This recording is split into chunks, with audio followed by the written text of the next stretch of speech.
Way back when in the year 2000, a group of men took the world by storm with 3 simple words. Welcome to Jackass! When the TV series Jackass debuted on MTV, no one had ever seen anything else quite like it. Here was a group of friends and quasi-stuntmen who seemed willing to do anything for a laugh. Swallow a live goldfish? Why not? Get chased down and gored by a bull? Sounds like a fun Monday. Launch yourself dozens of feet in the air inside of a dirty porta potty? I think you know where this is going.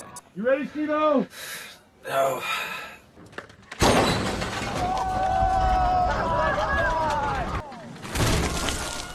It was crude, it was juvenile, and it was also insanely popular. This collection of characters like Johnny Knoxville, Steve-O, Wee Man, Bad Margera, Ryan Dunn, and Chris Raab made it clear that there was no danger off limits. On the bright side of fame, this series would create a template for going viral before such a thing ever existed, with the property morphing from its homegrown and underground roots into a full-on entertainment franchise with all 3 seasons of TV, 4 features films, and countless spin-offs. But just as immediate as the cultural impact was, the controversy the show would create because of the dark side of fame is a different story altogether. Once the camera stopped rolling, several of the show's stars were left forever changed, whether it was permanent injuries, drug addiction, suicidal thoughts, and yes, even death. Jackass left a trail of bodies and destruction in its wake. It definitely woke me up, and coming from a Jackass, I recommend to everybody, do not get behind the wheel if you've been drinking. Just don't. What's poppin', guys? It's your boy Marlon Palmer back at it again with a brand new episode of our series that takes a closer look at the dark corners of celebrity.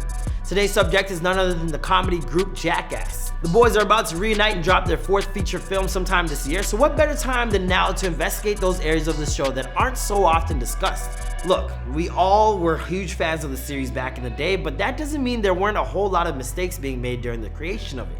Today I'm going to tell you all about it. Don't forget to follow me on Instagram at DadDoMcFly. Let me know what you guys think, and let's get into the story.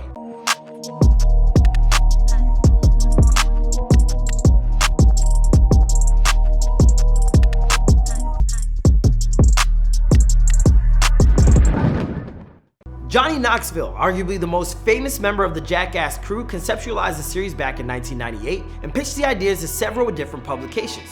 The initial kernel was that Johnny would test several self-defense tactics on himself. Jeff Tremaine, the then 32-year-old editor of Big Brother magazine, greenlit Johnny's idea and asked him to film the process. Hitman!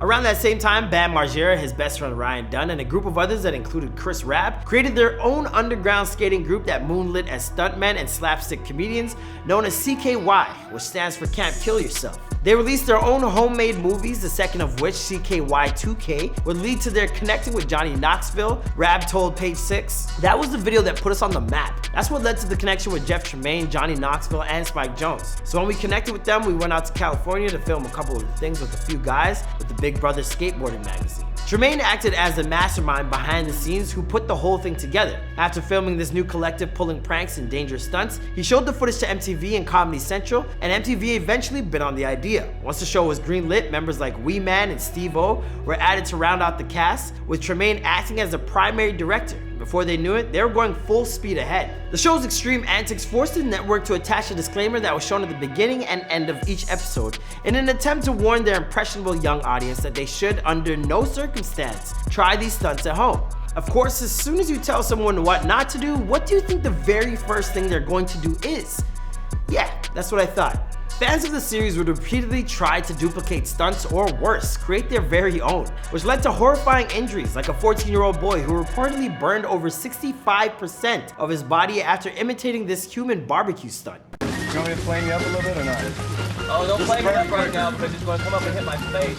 Jackass. Then, in 2002, a 15-year-old from Albuquerque died after being thrown from a car and dragged underneath it while trying to imitate a stunt that was seen in the first film. Which means, as popular as the series was, it was also under heavy fire from the likes of Connecticut Senator Joe Lieberman, who rallied against the show and told Viacom, the owner of MTV, to take the series off television. In all actuality, controversies like these probably only helped the ratings. But before long, public feuds over the meager pay the cast was receiving and perceived studio censorship would have the boys calling it quits after 25 episodes and 3 quick seasons. If franchise would then transition to feature films. With an increased budget and more eyes than ever, the Jackass crew would push their shtick to even further heights. But by now, the cast members were really beginning to feel the wear and tear of the stunts ravaging their bodies. Danger Aaron McGahee told Page 6, "I've had many injuries from it. 25 surgeries, including 9 knee surgeries and 3 broken backs. With injuries came exposure and at times addiction to painkillers. When someone got injured on set, instead of having it properly dealt with, they would just numb the pain with drugs so they could get right back to it. Eventually it got to the point where damn near everyone was either on some type of drug or drinking to help curb the pain. And as a collective, the group was spiraling and unable to help one another." Chris Raab says that while he played at a heightened version of himself on the series, the role between his real self and the maniac he pretended to be on television began to blur.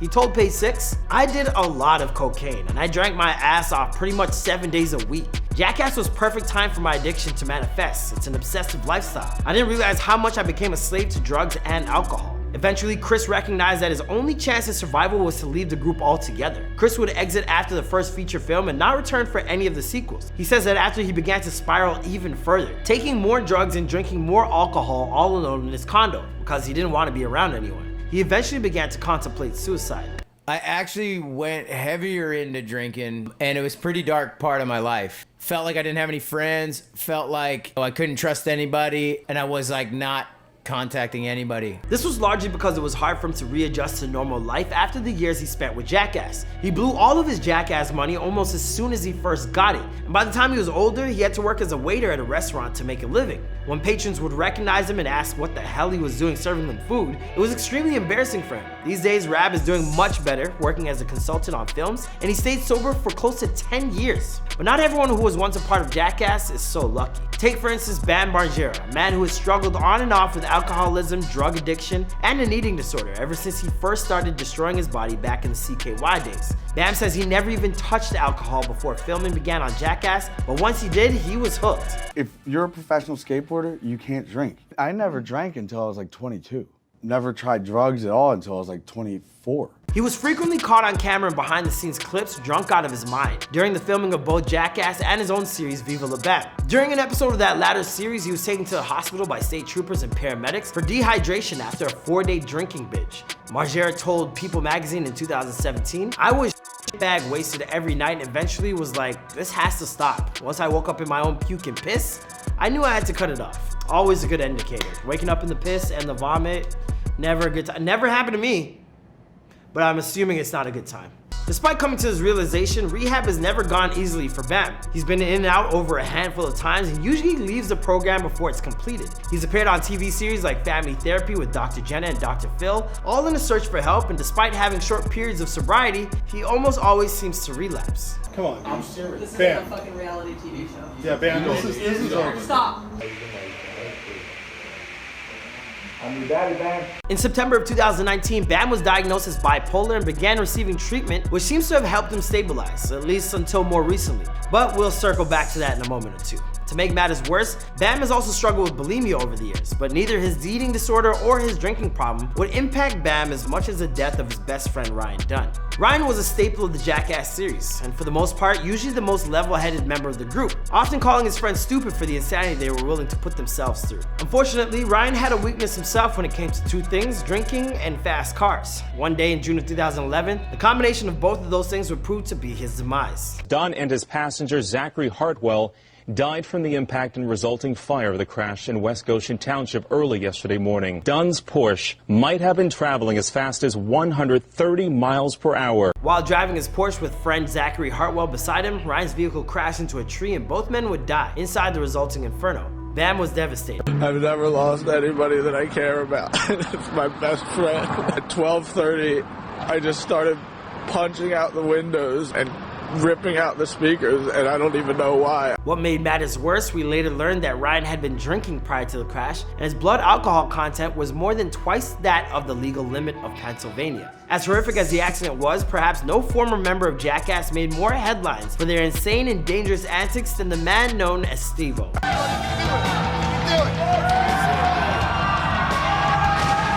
Unlike most of the others, Steve-O has said that his addictions go far back in his life, claiming he began drinking at the age of just 12 years old. He also had an extensive drug problem, and some of his favorites included ketamine, cocaine, nitrous oxide, PCP, Xanax, and Valium. Which, I mean, I don't know about you guys, but I'm finding it hard-pressed to think of a drug the man didn't enjoy using. Then again, I may be burying the lead here because the craziest story I unearthed about any of these guys is the time that Steve-O snorted cocaine mixed with his dealer's blood. Pretty insane, right? Now just hold on a second, because I didn't even tell you the crazy part yet.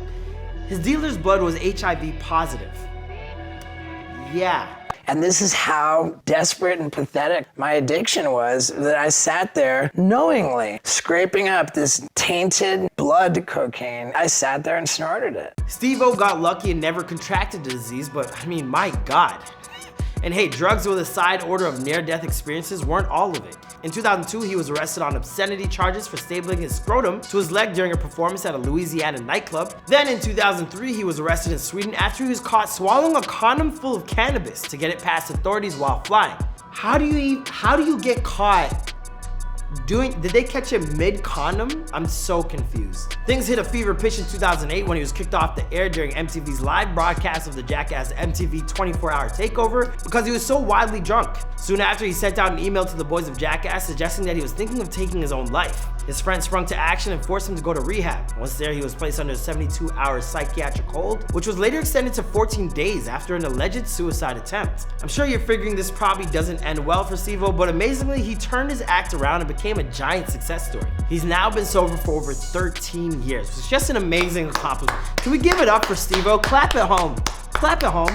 Finally, before we go, let's check in with the leader of the group, Johnny Knoxville, who has struggled with his own issues from time to time. In 2008, he was arrested at LAX when security found a hand grenade in his carry-on luggage. He was detained for a while, but officials finally released him after concluding that one of his assistants packed it in his bag as a joke. Now, as good a sense of humor as Johnny has, something tells me that assistant doesn't work for him anymore. Johnny also suffered some long-term damage to a particularly sensitive part of his body after famously rupturing his urethra while trying to backflip on a motorcycle during MTV's 24-hour marathon. Yeah, you heard me. His urethra. And I fall back down on my back and my knees are behind my ears. And right at that time, the motorcycle comes down and breaks its handlebars off of my crotch. Part of his healing process involved inserting a catheter into himself twice a day for 3 years with a tube the size of a number 2 pencil. Do you need help visualizing that? Well, there you go. I hope that was as traumatizing for you as it was for me. To make matters worse, Johnny would go on to tell Vanity Fair that his appendage down there is now apparently a dog's chew toy that's like a sock that's lost its elasticity. Yeah, I don't exactly know what's up with Johnny, but I'm pretty sure they have pills for that these days. Just check your doctor. More recently, the stars of Jackass have been back in the news because Jackass 4 is getting ready to drop sometime this year, COVID pending of course, and while most of us are eagerly looking forward to its release, one person who is decidedly not is Bam Margera, who took to social media to tell fans to boycott the release of the film after mistakenly believing that he was going to be left out of it. It was like my family that won't let me in because they say I'm out there being a jackass on TMZ. Bam would later retract those sentiments but still be let go from the film after his old dependency habits began to crop up once again. Here's hoping that Bam is able to wrestle back control over his life, but if you want to learn anything more about this story, including what he's gone through, be sure to check out our recent Where Are They Now? And I think we'll bring this video to an end here. Be sure to let us know what you think about the dark side of Jackass in the comments down below. Did any of you ever hurt yourself while trying to recreate some of their iconic stunts? Let us know, follow us on Instagram and Before They're Famous to vote on what's next, and I'll see you guys in the next video. Bye!